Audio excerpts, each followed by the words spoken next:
प्रश्न 10। निम्नलिखित परिमेय संख्याओं को दशमलव रूप में लिखें। तो प्रश्न 10 का पहला है 5/16। 5/16। तो 5/16 को हम इस तरह लिख सकते हैं, 5/16 का गुणनखंड करेंगे तो कितना आएगा? 16 का गुणनखंड करेंगे तो आ जाएगा 2 का घात 4, यानी 2 दूना 4, 4 दूना 8, 8 दूना 16। तो 5/16 को हम लिख सकते हैं 5/2 का घात 4, 16, यानी हर का गुणनखंड करेंगे। तो जिसका हर के रूट गुणनखंड में सिर्फ 2 या सिर्फ 5 हो, या 2 और 5 दोनों हो, तो उसका दशमलव प्रसार कैसा होता है? शांत होता है। तो इसका दशमलव प्रसार शांत होगा, तो इसको हम दशमलव रूप में कैसे बदलेंगे?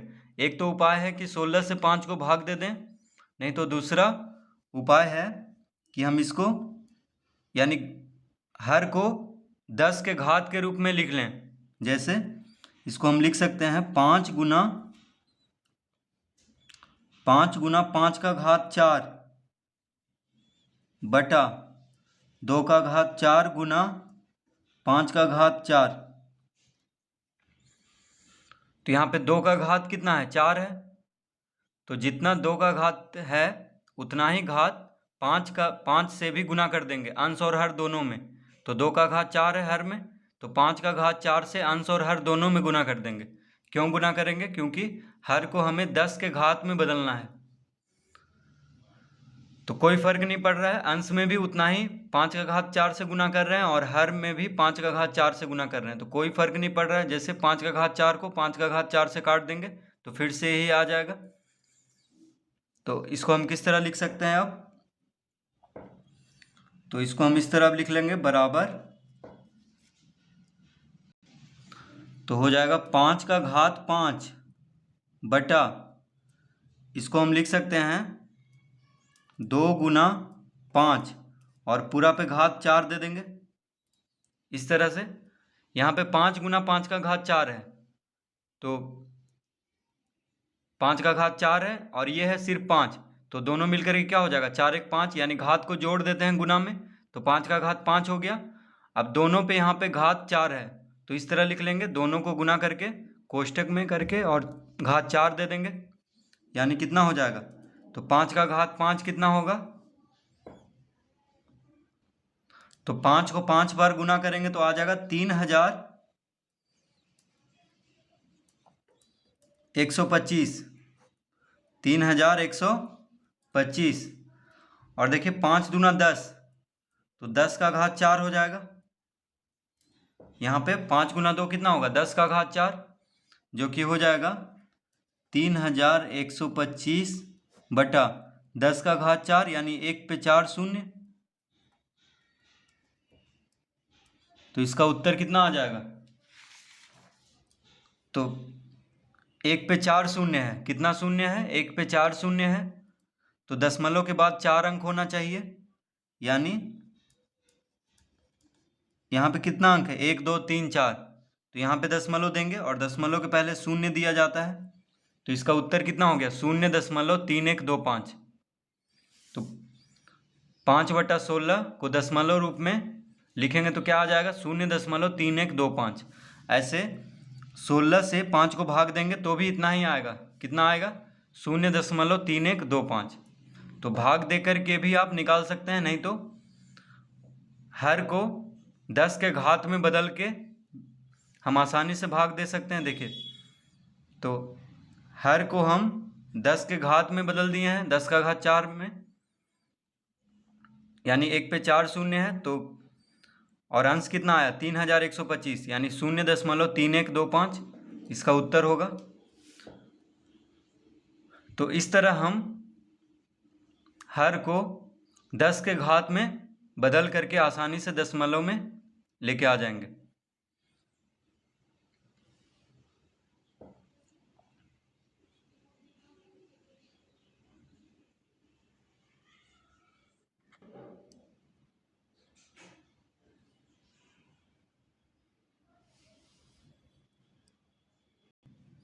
दूसरा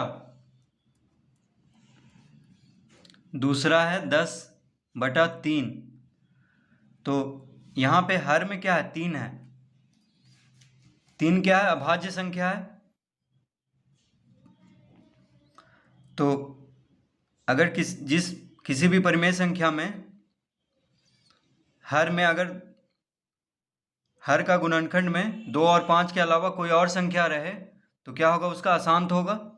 तो 10 को 3 से भाग देंगे, ठीक है, क्योंकि 3 को हम बदल नहीं सकते हैं 10 के घात में। जैसे यहाँ पे 16 था तो ये 16 को अभाज्य गुणनखंड करेंगे तो सिर्फ 2 है इसमें, तो इसको हम 10 के घात में बदल सकते हैं 5 गुना करके। जैसे 2 का घात 4 था तो 5 का घात 4 से गुना किए थे तो आ गया था 10 का घात 4, ठीक है, इस तरह से। लेकिन यहाँ पे 3 को तो हम 10 में ला नहीं सकते हैं, तो इसीलिए इसका क्या होगा, दशमलव प्रसार अशांत होगा। यानी तो इसको भाग देंगे, 3 से 10 को भाग देंगे तो 3/3 9, 10 में से 9 गया 1, फिर दशमलव देंगे क्योंकि 1 तो लगेगा नहीं तो 1 शून्य देंगे, फिर 3/3 9, 10 में से 9 गया 1। अब दशमलव दे दिए हैं तो 1 शून्य दे सकते हैं, तो 3/3 9, 10 में से 9 गया 1। तो इसी तरह से 3 3 यहाँ पे रिपीट होता जाएगा और शेष हमेशा 1 आते जाएगा यहाँ पे। तो इसका दशमलव प्रसार कैसा है, अशांत है, क्योंकि कहीं रुक नहीं रहा, ये कहीं भी जाके रुकेगा नहीं। तो इसका उत्तर हो जाएगा 3.3, 3.3। और 3 पे इस तरह से एक रेखा दे देंगे, चाहे बिंदु दे देंगे, ठीक है, कोई फर्क नहीं पड़ रहा है। तो इसका मतलब हुआ कि 3 बार बार रिपीट हो रहा है, यानी 3 का बार बार पुनरावृत्ति हो रहा है। तो 3 पे या तो बिंदु दे देंगे या इस तरह से एक रेखा लगा देंगे। तो 10/3 का दशमलव प्रसार क्या हो जाएगा, इस तरह लिख लेंगे इसको।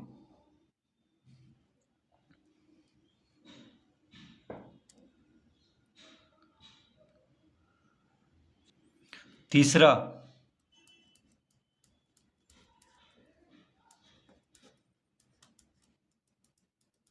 3/11।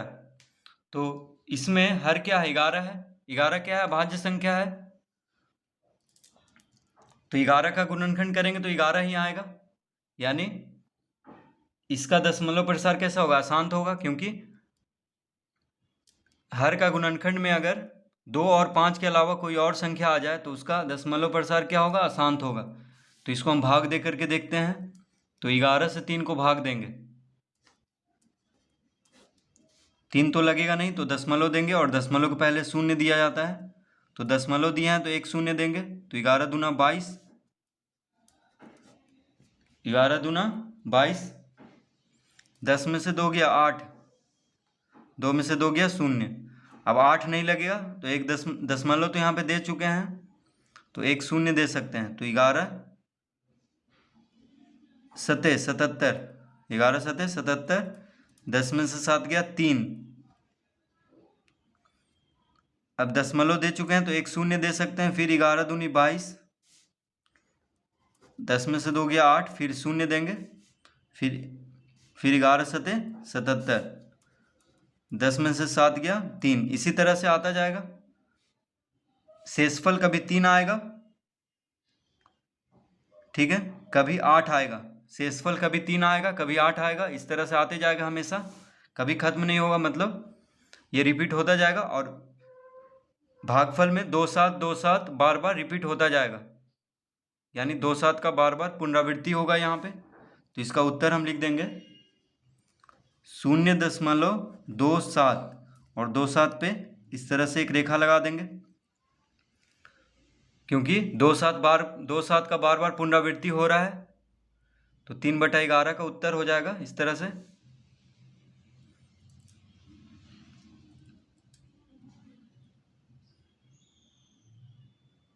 तो या तो बिंदु दे दें 2 और 7 पे, या इस तरह से रेखा लगा दें, कोई फर्क नहीं पड़ रहा है। दोनों का मतलब यही हुआ कि 2 7 बार बार रिपीट हो रहा है।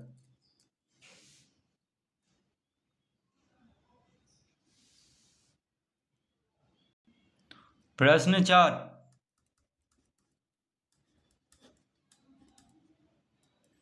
6/7। तो 6/7 में हर कौन है? 7 है। तो 7 का गुणनखंड करेंगे तो 7 ही आएगा, क्योंकि 7 अभाज्य संख्या है। तो 6/7 में हर का गुणनखंड करने पे 2 और 5 के अलावा कोई और संख्या आ रहा है, यानी 7 है। तो इसका दशमलव प्रसार अशांत होगा। ठीक है, क्योंकि अगर हर का गुणनखंड में 2 रहता तो उसको हम 10 में बदल लेते 5 गुना करके। अगर 5 रहता तो 10 में बदल लेते 2 गुना करके। लेकिन 7 है तो 10 में तो बदल नहीं सकते हैं 7 को, इसीलिए इसका क्या होगा? अशांत होगा दशमलव प्रसार। तो 7 से 6 को भाग देंगे तो 6 तो लगेगा नहीं, तो दशमलव देंगे, और दशमलव के पहले शून्य दिया जाता है, तो यहाँ एक शून्य देंगे। तो 7 × 8 = 56। 10 में से 6 गया 4, 5 में से 5 गया 0। अब दशमलव वहाँ पे दे चुके हैं, तो एक शून्य दे सकते हैं। 7 × 5 = 35। 10 में से 5 गया 5, 3 में से 3 गया 0। फिर एक शून्य देंगे तो कितना हो जाएगा? 7 × 7 = 49। 7 × 7 = 49। 10 में से 9 गया 1, 4 में से 4 गया 0। फिर एक शून्य देंगे तो 7 × 1 = 7। 10 में से 7 गया 3। फिर एक शून्य देंगे तो 7 × 4 = 28। 10 में से 8 गया 2। फिर एक शून्य देंगे तो 7 दूना 14। 7 दूना 14। 10 में से 4 गया 6। अब देखिए 6 जो है, 6 क्या आ गया? शेष। तो फिर से इसको अगर एक शून्य देंगे तो 60 हो जाएगा, यानी फिर से हमें यहाँ से रिपीट होना पड़ेगा। अब फिर शून्य देंगे तो 60 हो जाएगा, फिर 7 × 8 = 56 लगाएंगे, फिर शेषफल 4 आएगा, फिर शून्य देंगे तो 40 हो जाएगा, फिर 7 × 5 = 35 लगाएंगे, यानी यहाँ से अब रिपीट होना शुरू हो गया है। तो ये पूरा रिपीट हो रहा है, देखिए ये पूरा अब रिपीट होगा, यानी 8 5 7 1 4 2 फिर से यहाँ पे रिपीट होगा। फिर यहाँ पे 8 से 8 लगाएंगे, फिर 5 देंगे, फिर 7 देंगे, फिर 1 देंगे, फिर 4, फिर 2, इस तरह से बार बार रिपीट होगा। फिर 2 तक आने के बाद फिर से 8 लिखना होगा। ठीक है, तो ये 0.8 5 7 1 4 2 में 8 5 7 1 4 2 बार बार रिपीट होता जाएगा, यानी 8 5 7 1 4 2 का बार बार पुनरावृत्ति होगा, क्योंकि इसका दशमलव प्रसार कैसा है? अशांत है। तो इसका उत्तर हो गया 0.8 5 7 1 4 2। 8 5 7 1 4 2 और 8 5 7 1 4 2 पर इस तरह से रेखा दे देंगे, क्योंकि ये बार बार रिपीट हो रहा है, यानी इसका बार बार पुनरावृत्ति हो रहा है।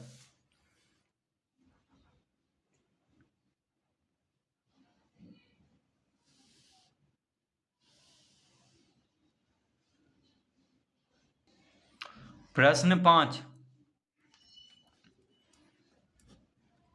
प्रश्न 5 में है 5/21।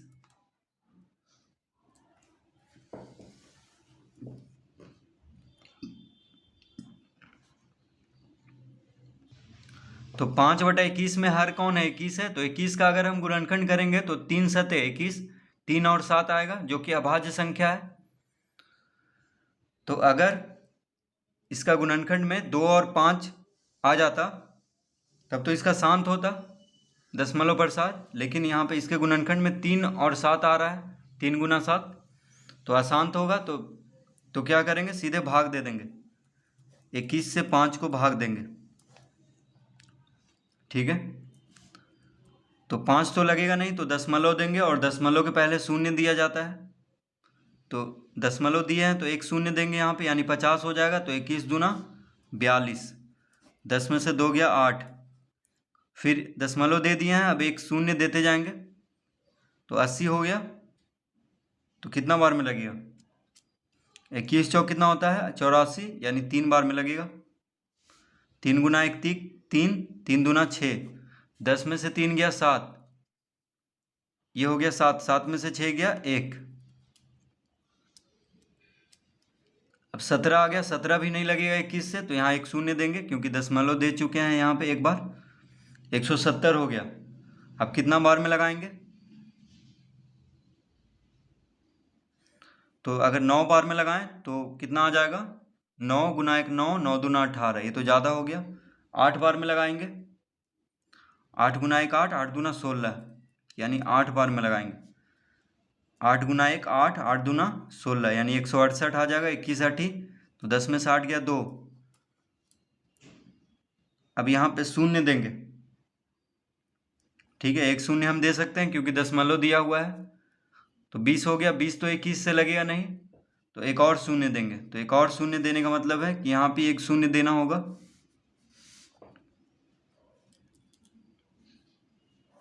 तो 200 हो गया।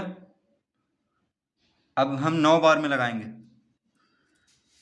तो 9 गुना 1 9, 9 दूना 18, 189। 10 में से 9 गया 1, 9 में से 8 गया 1, 1 में से 1 गया 0। अब एक शून्य देंगे, 11 तो लगेगा नहीं, तो 5 बार में लगेगा। 21 बचे, तो 5 गुना 1 5, 5 दूना 10, 21 बचे 105, 10 में से 5 गया 5, तो 5 आ गया है शेष। यानी अगर हम यहाँ पे एक शून्य देंगे तो 50 हो जाएगा, जो कि फिर से आ जाएगा यहाँ पे, यानी फिर से यहाँ से रिपीट होगा। फिर से शून्य देंगे तो 50 हो जाएगा, फिर लगाएंगे तो 21 दूना 42, फिर 8 आएगा, फिर 3 बार में लगाएंगे, यानी ये बार बार रिपीट होगा। अब कौन? तो 2 3 8 0 9 5 बार बार रिपीट होता जाएगा। और शेष 5 आया, फिर 8 आएगा, उसके बाद 17 आएगा, उसके बाद 2 आएगा, इस तरह से आता जाएगा। यानी यही फिर बार बार इसी तरह से इसको भाग देना पड़ेगा। तो इसका उत्तर कितना हो गया? इसका उत्तर हम लिख लेंगे 0.238095। 238095 और 238095 का बार बार पुनरावृत्ति हो रहा है, तो इस तरह से एक रेखा इस पे लगा देंगे, जितना बार बार रिपीट हो रहा है उतना पे। तो 5/21 का इस तरह से इसका उत्तर हम लिख लेंगे।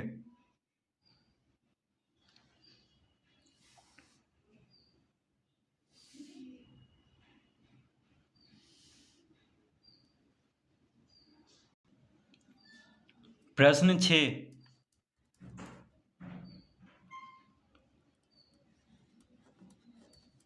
327/500।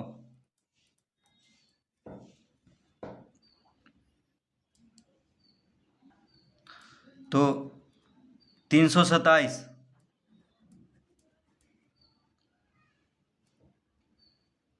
बटा में क्या है? 500 है। तो 500 में 500 है, तो 500 में अगर कितना गुना कर दें कि 10 के घात में हो जाएगा, तो 2 गुना कर देते हैं, तो 500 दूना 1000 हो जाता है। तो जब हर में 2 से गुना किए हैं तो अंश में भी 2 से गुना करेंगे, ठीक है। अगर 327 को 500 से भाग देंगे तो थोड़ा ज़्यादा मेहनत हो जाएगा, ठीक है। तो सीधे क्या करते हैं, हर को 10 के घात में बदल लेते हैं, क्योंकि 10 के घात में अगर बदल लें तो दशमलव में लाना बहुत ही आसान है। क्योंकि 500 का गुणनखंड करेंगे तो 2, इसके गुणनखंड में सिर्फ 2 और 5 होगा, ठीक है।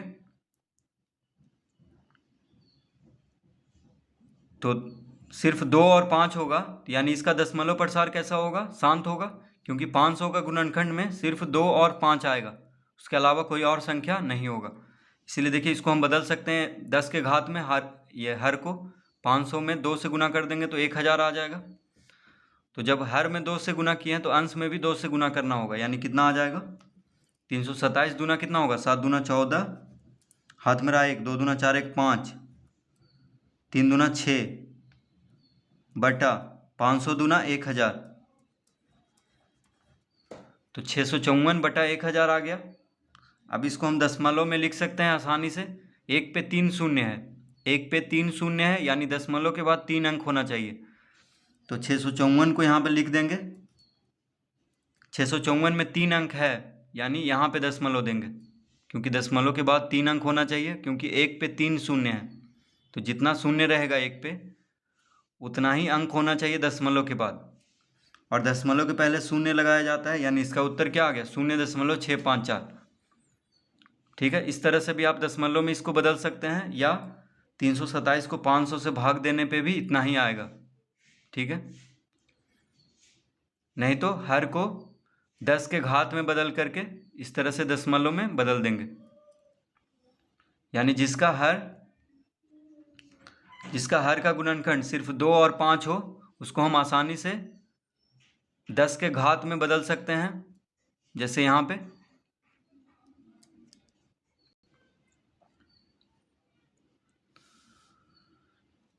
प्रश्न 7, 5/6। तो हर में क्या है? 6 है। 6 का गुणनखंड करेंगे तो 2 गुना 3 आएगा। तो 2 और 5 के अलावा संख्या आ गया है, 2 और 5 के अलावा भी, यानी 3 आ गया है इसके गुणनखंड में। तो 2 और 5 के अलावा कोई संख्या आ जाने पे क्या होता है? इसका दशमलव प्रसार अशांत हो जाएगा। तो हर को हम 10 के घात में बदल नहीं सकते हैं यहाँ पे, इसीलिए क्या करेंगे? 6 से 5 को भाग देंगे। 5 तो लगेगा नहीं, तो दशमलव देंगे, और दशमलव को पहले शून्य दिया जाता है, तो एक शून्य देंगे यहाँ पे। तो 8 बार में लगेगा, 8 छक 48, 8 छक 48, 10 में से 8 गया 2, फिर एक शून्य दे सकते हैं, तो 6 तिया 18,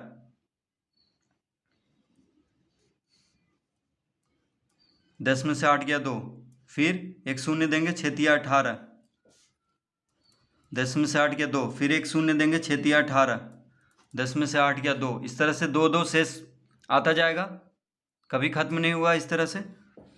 और यहाँ पे इसका शेष, इसका भागफल में 3 3 इसी तरह रिपीट होता जाएगा, यानी 3 का बार बार पुनरावृत्ति होगा, यानी इसका उत्तर में हो जाएगा 0.83, और 3 बार बार रिपीट हो रहा है, इसलिए 3 के ऊपर या तो इस तरह से डैश दे दें या बिंदु दे दें, एक ही बात है। तो 3 का क्या हो रहा है? बार बार पुनरावृत्ति हो रहा है, यानी इसका दशमलव प्रसार अशांत है, तो इस तरह लिख लेंगे।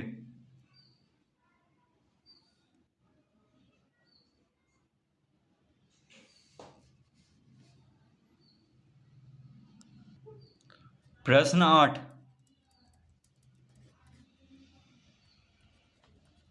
33/26। तो 33/26 में हर कौन है? 26। 26 का गुणनखंड करेंगे तो 13 दूना 26, ठीक है, 13 आ जा रहा है इसके गुणनखंड में, मतलब हर का गुणनखंड में। तो हर का रूट गुणनखंड में 2 और 5 के अलावा कोई और संख्या आ जाए तो क्या होता है? उसका दशमलव प्रसार अशांत हो जाता है। तो क्या करेंगे? सीधा 26 से 33 को भाग दे देंगे, 26 से 33 को भाग देंगे तो कितना बार में लग जाएगा? 26 गुना 1 26, 13 में से 6 गया 7, अब 7 तो लगेगा नहीं, ठीक है, तो दशमलव देंगे और यहाँ एक शून्य देंगे, तो 26 दूना 52, 10 में से 2 गया 8, 6 में से 5 गया 1, फिर से एक शून्य दे सकते हैं क्योंकि दशमलव दिया हुआ है, तो 180 आ गया। तो कितना बार में लगेगा?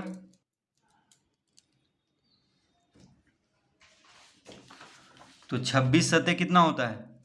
7 छक 42, 7 दूनी 14, 4 18, 182, यानी 6 बार में लगेगा, 6 बार में लग जाएगा। 6 छक 36, 6 दूनी 12, 3 15,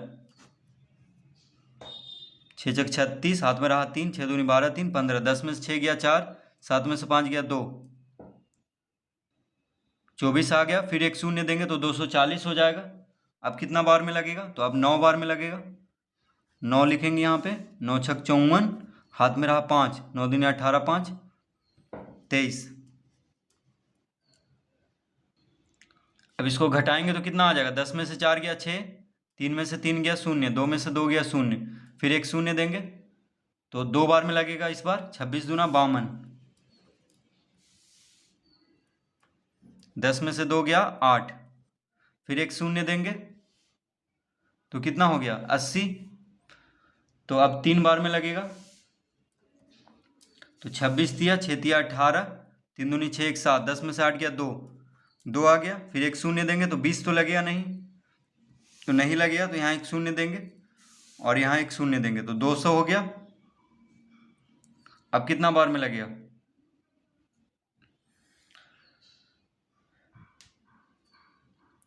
तो 26 8 कितना होता है, 26 8 8 6 48, 8 दूनी 16 4 20, यानी 208, तो 7 बार में लगेगा। तो 7 6 42, हाथ में रहा 4, 7 दूनी 14 4 18, 10 में से 2 गया 8, 9 में से 8 गया 1, 10 में से 2 गया 8, 9 में से 8 गया 1, 1 में से 1 गया 0, 18। अब देखिए 18, अब यहाँ पे फिर से शून्य देंगे तो 180 आ जाएगा। ठीक है, तो 180 देखिए कहाँ पे आया था, यहाँ पे 18 शेषफल यहाँ पे आया था, यानी यहाँ से अब फिर से पुनरावृत्ति होगा। फिर से एक शून्य देंगे तो 156 बार में लगाएंगे, 156 लिखेंगे यहाँ पे।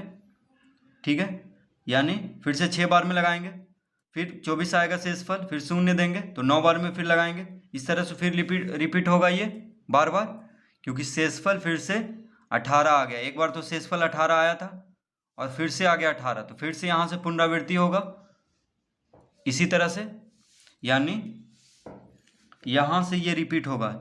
देखिए 6 से 6 9 2 3 0 7,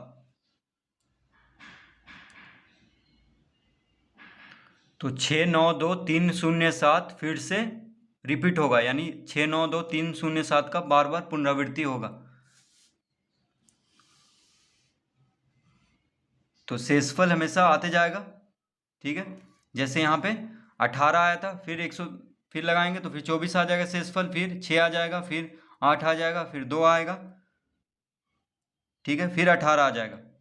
ठीक है, यानी बार बार पुनरावृत्ति होगा। तो इसका उत्तर क्या हो गया, तो इसका उत्तर हम लिख देते हैं 1.26923007, यानी 6923007 का बार बार पुनरावृत्ति होगा। तो इस तरह से डैश दे देंगे। तो देखिए, चाहे बिंदु दे दें 6 और 7 पे, चाहे इस तरह से डैश दे दें, एक ही बात है। तो इस तरह से इसका उत्तर हम लिख देंगे।